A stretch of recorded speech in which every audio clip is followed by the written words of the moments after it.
నగరానికి అభ్యర్థన చేస్తే వైఎస్ఆర్ కాంగ్రెస్ పార్టీ జగన్మోహన్ రెడ్డి గారిని అభిమానించే వాళ్ళు ఎవరైనా కానీ సంతోషించి ఎవరే పార్టీ కోసం కష్టపడ్డాడు వ్యక్తిని జగన్మోహన్ రెడ్డి గారు అభ్యర్థిగా ఇచ్చి పంపించాడు. అలా కాకుండా ఏదో ఒక 100 కోట్ల అభ్యర్థిని పక్కన తీసుకొచ్చి పెట్టలేదు జగన్మోహన్ రెడ్డి గారు. మనతో ప్రాణం చేసిన వ్యక్తిని ఇచ్చాడు అని కష్టమో నష్టమో కలిసి మనం ముందుకు తీసుకువెళ్లాల్సిన పోనిచ్చి ఈరోజు కొంతమంది బాధేస్తూ ఉంది. పదవులు పొందిన వాళ్ళు వైఎస్ఆర్ కాంగ్రెస్ పార్టీలో గౌరవం ఇచ్చిన పార్టీని కేవలం ఒక ముస్లిం అభ్యర్థికి ఇచ్చారని చెప్పి పార్టీని వీడటం ఎంతవరకు సమంజసమని అడుగుతా ఉన్నా.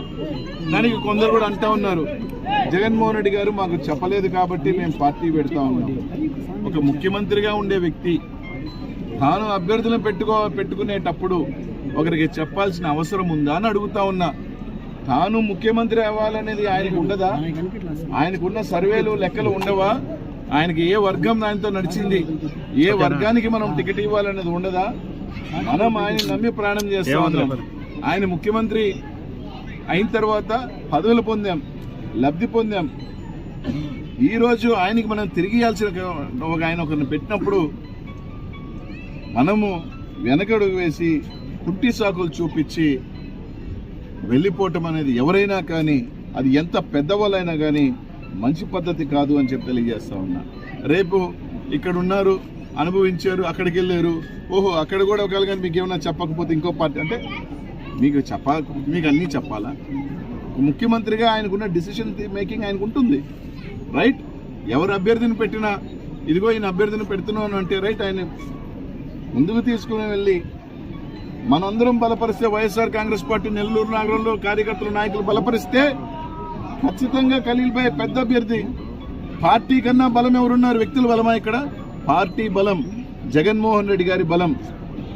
అది మర్చిపోయి కాళ్ళర కొట్టేసి ఇంట్లో పడుకున్న వాళ్ళు కొంతమంది వైఎస్ఆర్ కాంగ్రెస్ పార్టీ కార్యకర్తలకు ఫోన్ చేసి అనిల్ లేడు, నర్సరావుపేట వెళ్ళిపోయాడు, ఇంకా మిమ్మల్ని ఎవరు కాపాడుతారు, ఇక్కడ వచ్చేది తెలుగుదేశం పార్టీయే, చంద్రబాబు నాయుడు గారు మాకే చెప్పాడు వైఎస్ఆర్ కాంగ్రెస్ పార్టీ వాళ్ళ సంగతి చూడమని ఎదుకొస్తే మిమ్మల్ని ఎవరు కాపాడుతారు, మిమ్మల్ని ఎవరితో సంగతి చూస్తానన్నారు.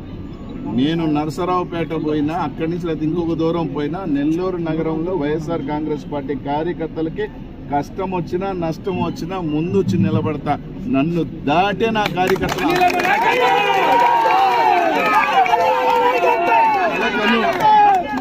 కలకను జగన్మోహన్ రెడ్డి గారు రారని, మళ్ళీ జగన్మోహన్ రెడ్డి గారు వస్తారు.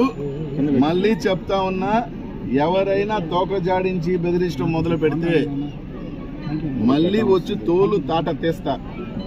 నేను నర్సరావుపేటకు పోయినాను, నెల్లూరు నగరం ఏమిలే, ఇది నాకు ఒక కన్ను లాంటిదే, ఇక్కడే ఉంటా, ఇక్కడికి వస్తా, ఎక్కడైనా ఆపరేట్ చేస్తా.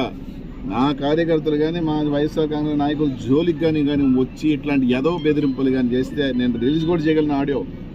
అని అసహ్యంగా ఉంటుంది. ఆ చీప్ గార్డ్ గారి గురించి, వాడి గురించి కూడా ఎక్కువసేపు మాట్లాడటం వేస్ట్ కాబట్టి చూపలా. కాలు ఎరగొట్టుకొని ఒక పసివాడు కాలు ఎరగొడితే ఇంట్లో పడుకున్నాడు, వాడిని కూడా ఏం చేయలేం. ఈడంటే మా కార్యకర్తలు టచ్ చేస్తాడంట. వాడు మగోడైతే టచ్ చేయమని, నిజమైన మగోడు అధికారం ఉన్నా లేకపోయినా రొమ్మిర్చుకొని నిలబడతాడు. రేపు మేము వస్తాం, నువ్వు వచ్చేది లేదు, సచ్చేది లేదు.